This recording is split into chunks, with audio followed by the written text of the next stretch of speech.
Bismillahirrahmanirrahim. Assalamualaikum warahmatullahi wabarakatuh. Halo semuanya, apa kabar kalian? Semoga kalian semua dalam keadaan baik dan sehat ya. Nah, pada video kali ini saya perwakilan dari kelompok 5 akan menjelaskan mengenai model transportasi metode FAM atau Vogel Approximation Method pada mata kuliah program linear. Sebelumnya, saya akan memperkenalkan anggota dari kelompok 5 yang terdiri dari saya sendiri, Nanda Ramadhani, Kuliatin Diah Saputri, Siti Nadiatul Istiqomah, dan yang terakhir, Natalia Dinda Sartika Putri. Nah, selanjutnya saya akan membahas secara ringkas mengenai metode transportasi dan model transportasi sebelum kita memasuki materi mengenai metode FAM. Apa sih metode transportasi itu? Metode transportasi merupakan suatu metode yang digunakan dalam pendistribusian barang dari sumber-sumber yang menyediakan barang yang sama ke tempat-tempat yang membutuhkan secara optimal.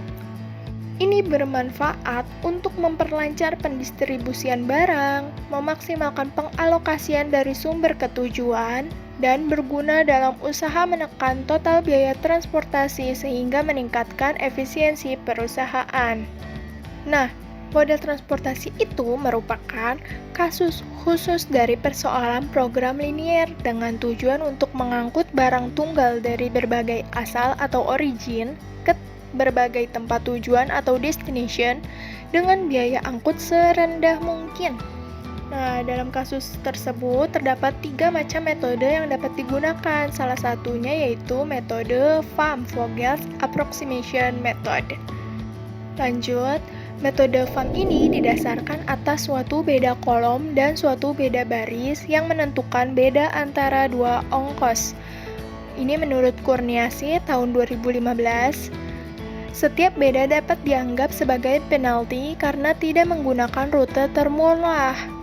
Setelah dilakukan perhitungan penalti sesuai metode pendekatan Vogel, ditentukanlah penalti tertinggi. Baris atau kolom berkaitan dengan penalti tertinggi akan dijadikan alokasi yang pertama. Pada alokasi pertama ini akan ditempatkan pada sel dengan penalti tertinggi pada baris atau kolom yang berkaitan dengan biaya termurah. Alokasi pertama ini juga menentukan baris atau kolom mana yang akan dihapus dari matriks transportasi akibat terpenuhinya keperluan dari alokasi pertama tadi. Namun metode ini memiliki kelemahan karena harus melakukan perhitungan yang banyak terus sebelum tercapainya solusi dasar yang memenuhi syarat. Akan tetapi, metode FAM ini dapat menghasilkan biaya pengangkutan yang jauh lebih murah dibanding dengan menggunakan metode pojok barat laut. Nah, ini ada tabel transportasi FAM. Dengan keterangan XAT itu jumlah barang yang harus diangkut dari A ke T. Misalkan X11 berarti di baris A1 dan kolom T1 jumlah barang yang harus diangkutnya itu pada X11. Terus CAT biaya angkut per unit dari A ke T. Misalkan C22 berarti pada baris A2 dan kolom T2 menghasilkan biaya angkut per unit di C22. S itu banyaknya barang yang tersedia di tempat asal A. Misalkan A1 itu barang yang tersedianya itu 70, berarti pada kolom kapasitas S1 tulis 70. Terus D itu banyaknya permintaan barang di tempat tujuan. Misalkan T1 itu banyak permintaan barangnya 50, berarti kebutuhan di D1 ditulis 50. A itu jumlah tempat asal dan T jumlah tempat tujuan. Selanjutnya ada langkah-langkah penyelesaian metode FAM. Ini menurut Kakai tahun 2008 pada halaman 253 dalam Maharisna et al. Tahun 2017 yaitu yang pertama, langkahnya kapasitas masing-masing sumber dan biaya pengangkutan ke dalam tabel transportasi. Ini maksudnya dari data soal dimasukin data-datanya biaya ke dalam tabel transportasi tadi. Terus kedua itu hitung selisih antara dua biaya terkecil dari setiap baris dan kolom. Ini dinamakan dengan biaya penalti atau opportunity cost. Ini setiap baris dua biaya terkecilnya itu dihitung, diselisihin, dan setiap kolom dua biaya terkecilnya dikurangi juga ya. Nah, selanjutnya langkah ketiga, pilih baris atau kolom dengan biaya penalti terbesar. Jika biaya penalti pada baris atau kolom adalah sama, pilih biaya penalti yang memiliki nilai biaya transportasi paling rendah. Nah, setelah dikurangi hasil yang langkah kedua tadi, pilih dari baris dan kolom itu pilih hasil yang paling besarnya, hasil selisih yang paling besar tadi. Selanjutnya, langkah keempat, dari sel yang sudah dipilih, alokasikan jumlah barang sejumlah dengan nilai maksimum dari kapasitas maupun permintaan ke kolom atau baris. Dan yang langkah terakhir itu, ulangi langkah di atas dengan menghilangkan baris atau kolom yang sudah terpenuhi sehingga seluruh permintaan dan kapasitas terpenuhi. Lanjut aja ya ke contoh soal agar teman-teman semua dapat memahami metode FAM ini. Ada contoh soal nih. Suatu perusahaan yang mempunyai 3 buah pabrik di W, H, dan P. Perusahaan menghadapi masalah alokasi hasil produksinya dari pabrik-pabrik tersebut ke gudang-gudang penjualan di A, B, dan C. Hitunglah dan analisa biaya transportasi terbaik yang bisa kalian lakukan menggunakan teknik transportasi FAM. Nah, ini ada 3 tabel. Pertama itu kapasitas produksi per bulan pada tiap pabrik, terus kebutuhan tiap bulan pada gudang, dan tabel biaya pengangkutan dari tiap pabrik ke tiap gudang. Lanjut ke penyelesaian, itu dari data yang 3 tabel itu, kita jadikan satu tabel, ya seperti gambar di sini. Tabel FAM yang tadi udah kita jelasin. Setelah itu, pada tahap 1 itu menghitung biaya penalti atau opportunity cost dari masing-masing kolom dan baris. Biaya penalti dihitung dengan mengurangi dua biaya terkecil pada masing-masing baris atau kolom. Terus memilih satu biaya penalti yang paling besar dari baris atau kolom. Alokasikan sebanyak mungkin ke sel dengan biaya termurah sesuai dengan kapasitas dan permintaan. Lanjut kita lihat tabel. Nah, biaya pengangkutan tadi di matriks transportasi itu ditaruh di pojok kanan atas.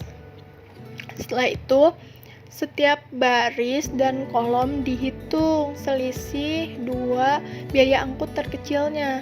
Di pabrik W, biaya angkut terkecilnya 8 dan 5 dikurangi jadi 3.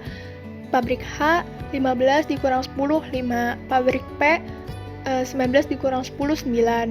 Baris sudah nih. Sekarang kolom gudang A 20 dikurang 15, 5. Terus gudang B 10 dikurang 5, 5. Gudang C 10 dikurang 8, 2. Nah, setelah udah dapet hasil biaya penalti, kita lihat biaya penalti paling besar itu di baris dan kolom tuh angka 9 biaya terbesarnya pada baris P.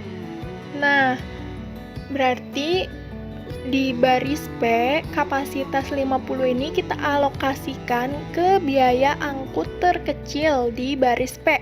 Nah, biaya angkut terkecil di baris P kita lihat nih, ada 25, 10, sama 19. Yang paling kecil berapa? 10 kan? Berarti semua alokasi kapasitas di pabrik P kita alokasikan. Berarti taruh 50 di biaya angkut 10. Nah, nomor 4 kan nih, kita lihat dari hasil perhitungan diketahui bahwa permintaan dari gudang B telah dipenuhi sebanyak 50 unit dari kapasitas pabrik P. Bener kan? Udah maksimal. Terus karena kapasitas pabrik P telah habis dan biaya angkut terkecil ialah 10, sehingga baris P dapat diabaikan pada perhitungan biaya penalti berikutnya. Selanjutnya, tahap 2 itu menghitung kembali masing-masing biaya penalti dengan mengabaikan baris dari pabrik P. Yang kedua dan ketiga ini sama kayak tadi ya caranya. Kita langsung lihat aja ke tabel. Karena baris P itu udah maksimal, udah kapasitasnya udah maksimal dialokasikan, maka kita abaikan, bisa kita hilangkan. Nih, di sini di baris P kan 50, tadi kapasitas alokasinya udah dimaksimalkan. Terus kita hitung lagi masing-masing baris dan kolom selisihnya, biaya terkecilnya. Baris pabrik W 8 dikurang 5 itu 3. Pabrik H 10 ya 15 dikurang 10 itu 5. Terus pabrik P udah maksimal, nggak usah dihitung. Terus gudang A 15 sama 20 dikurang 5. Terus gudang B 20 dikurang 5, 15. Gudang C 10 dikurang 8, 2. Nah, dari baris dan kolom kita lihat yang paling tinggi, paling besar nilai biaya penaltinya itu di kolom B itu 15. Berarti kita bakal alokasikan nih di kolom B itu kan kebutuhannya itu 110, sedangkan di kolom B itu udah ada 50 yang tadi pabrik P. Nah, sehingga kita kurangi aja 110 dikurang 50, sisa 60. Nah, 60 kan sisanya. Ini mau dialokasiin kemana nih 60? Kita lihat di kolom B, biaya pengangkutan yang paling kecil. Ingat yang paling kecil. Untuk dialokasikan itu ada 5 sama 20. Yang terkecil itu 5 kan? Berarti sisa 60 ini dialokasikan ke biaya pengangkutan terkecil 5, jadi 60. Nah, di kolom B ada 60, ada 50. Totalnya 110. Berarti sudah maksimal. Ketika sudah maksimal, kita hiraukan aja ya. Lanjut aja ke tahap 3 ini masih sama kayak tahap sebelumnya ya. Berulang ini tuh sebenarnya. Cuma karena tulisan jadi banyak tahap-tahapnya. Lanjut aja ke tabel. Nah, pabrik P udah maksimal. Terus gudang B udah maksimal. Jadi kita hirauin. Kita hitung kembali biaya terkecil, 2 biaya terkecil dari baris dan kolom. Di pabrik W, sisa 20 sama 8 dikurangi jadi 12. Pabrik H, 15 dikurang 10, 5. Gudang A, 20 dikurang 15, 5. Gudang C, 10 dikurang 8, 2. Nah, biaya penalti terbesar, baris dan kolom, itu ada pada baris di pabrik W, yaitu 12. Kita lihat lagi kapasitasnya itu 90 karena di baris W sudah ada 60, jadi dikurang 90 dikurang 60, sisa 30. 30-nya dialokasikan kemana? Ingat, terkecil, biaya angkut terkecil. Jadi 30-nya kita alokasikan ke biaya angkut 8 di baris W. Berarti udah 60 ditambah 30 menghasilkan 90, berarti pabrik W sudah maksimal. Lanjut tahap 4 sama kayak tadi ya. Ini berulang, ini menghasilkan semuanya dialokasikan secara maksimum ke tiap kolom dan baris. Jadi ini kan masih ada sisa yang belum dialokasikan itu di gudang A, terus gudang C ya, belum. Terus pabrik H. Lanjut aja, karena pabrik W, pabrik P, dan gudang B sudah maksimal, jadi dihiraukan. Kita selisih antara baris dan kolom tadi, dua nilai terkecilnya. Berarti kan di pabrik H sisanya 15 dikurang 10 itu 5. Terus di gudang C sisanya hanya di pabrik H karena 2 biaya terkecil. Di gudang A hanya 1, terus di gudang C juga hanya 1. Jadi kita ngambilnya 2 biaya terkecil. Nah, jadi nilai terbesarnya itu biaya penaltinya 5 di baris H. Jadi kita alokasikan kapasitas 60 ini, kita alokasikan sisa 60 ini kan di baris H udah ada 10, berarti 60 dikurang 10 itu 50. Nah, sisa 50 ini karena dia yang di H itu paling kecil 10 udah ada nih alokasinya 10. Jadi kita cari yang lain 15. Berarti 50 ini kita alokasikan ke biaya pengangkutan 15. Nah, 50 tambah 10 itu udah 60, berarti udah maksimal. Di pabrik H udah maksimal. Ini ini di tabel selanjutnya ya, kita lihat. Ini udah hasil akhir ya, karena kita lihat nih, pabrik W 60 tambah 30 udah kapasitas maksimal 90, pabrik H 50 tambah 10 60 kapasitas maksimal, pabrik P 50 udah maksimal juga. Terus gudang A 50, kapasitas gudangnya 50, gudang B 60 tambah 50 110, benar udah maksimal. Gudang C 30 sama 10, kebutuhan gudangnya 40, udah maksimal semua ya. Karena sudah maksimal semua, kita bisa lihat nih biaya pengangkutannya pada masing-masing matriks transportasinya. Jadi yang W dulu ya, pabrik W itu di pabrik W ke gudang B 60 dikali biaya pengangkutannya 5, jadi 60 dikali 5 itu 300. Terus pabrik W ke gudang C 30 dikali 8 240. Terus sekarang pabrik H ke gudang A 50 dikali 15 750. Terus pabrik H ke gudang C 10 dikali 10 itu 100. Sekarang pabrik P ke gudang B itu 50 dikali 10 sama dengan 500. Nah, udah semua kan dikalkulasiin.